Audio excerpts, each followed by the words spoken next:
On today's first Q&A, we're tackling a retirement investment product that still creates a lot of confusion for many investors, the tax-free savings account.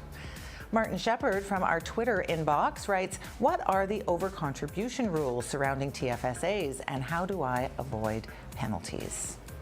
And David Kaufman is here to answer that question for us. So tell us, David. What are the overcontributions? Yes, how do you avoid these penalties? The first thing to make sure, the total is $5,500 now that you're allowed to put into a TFSA. And first, to understand the difference, a TFSA, you can't deduct what you put into a TFSA from tax. Unlike we're all used to with the RSP, which has been around forever, that's a deductible expense, so that you can actually get a nice little refund after April. But TFSA is effectively an after-tax dollars.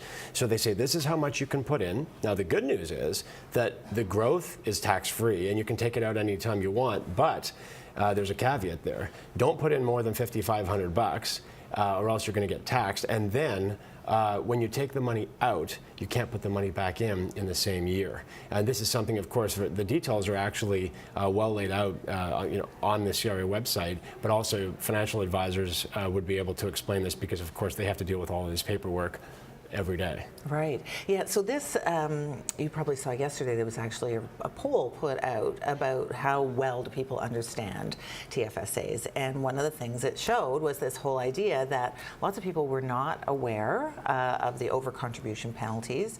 And at the same time, there was a certain percentage of the survey group were saying they had paid the overcontribution penalties. So, I mean, it obviously is something that's very, very easy to make the mistake. So the main thing you're saying is whatever you do, whatever you take out and whatever money you make, if you're going to replace that, do not go over in the same calendar year, and then you're okay. That's right, and don't just multiply 5,500 by the number of years that you've never done it in the past, because the numbers changed. Remember, it was 5,000 when it started, so you just have to make sure that you're getting the numbers right, and you can find that online, and you can certainly speak to your advisor about it as well, and make sure you understand what you're getting into. That it's not, everyone knows what the RSP function is. I mean, the RSP people treat as a retirement savings plan, whereas the TFSA by some people is treated for retirement. Other people just do it for tax deferral. And other people, as you know, use it kind of as a casino account because the numbers are relatively small. Yeah, what do you mean casino account? You may have heard, I mean, it was actually front page news recently that there was one Canadian who had a TFSA of $270,000 odd. Right, yes. And you think, well, how is that possible if he's only been putting in $5,000 a year? And the way it works is that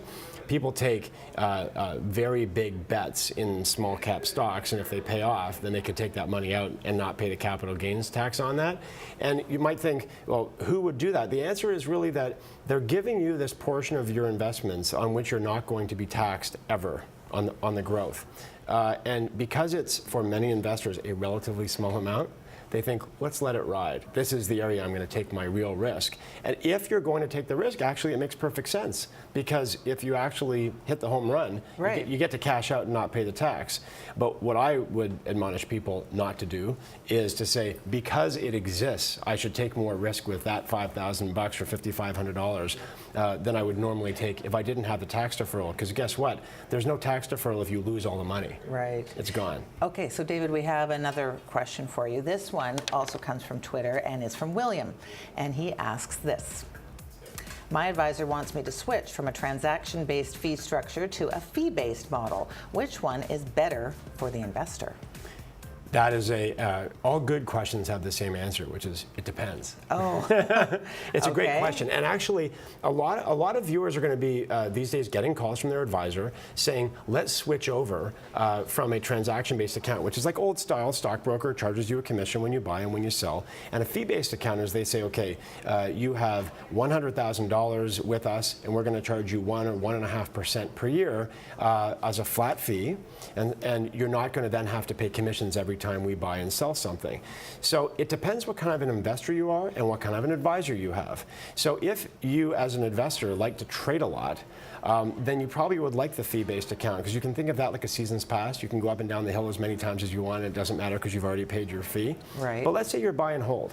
And so if you're buy and hold and you think that BCE stock I own, I'm never going to sell it, well, you don't really want to pay anybody 1% every year just to hold it. What you want then is to pay transaction transaction costs, because guess what? There are no transaction costs if you're not going to sell it or buy anything else. So it depends a lot on the behavior that you're going to have inside of that account. I will say this, that you're very likely to get that call because the banks, by and large, much prefer fee-based accounts, not just because they make more money in them, which they probably do, but because it's predictable income for the banks. They can say, if we have $1 trillion or $1 zillion invested across the board, that if we know that on average we're going to make about 1% a year on that, it allows them to plan, and it also allows the bank to have a much higher valuation because the multiple applies to recurring revenues, not just to transaction-based revenues. So from the bank's perspective, you can understand why they would do that. Sure. And then the question is, from the investor's perspective,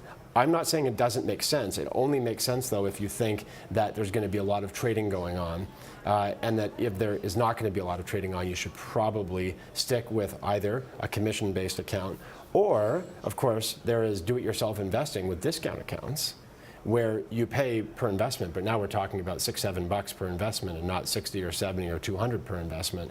And if you want to trade a lot, you can always do that, and you're acting on your own advice. You can do that in a discount account and not pay any advisor anything in that case. But we're going to see a lot more information soon because these new rules are coming in where they're going to have to reveal more about the fees and performance and so forth. That's an excellent point. It's called CRM2, and phase 1 came in this past July, but phase 2 is the part that's really going to affect the way that advisors interact with their customers.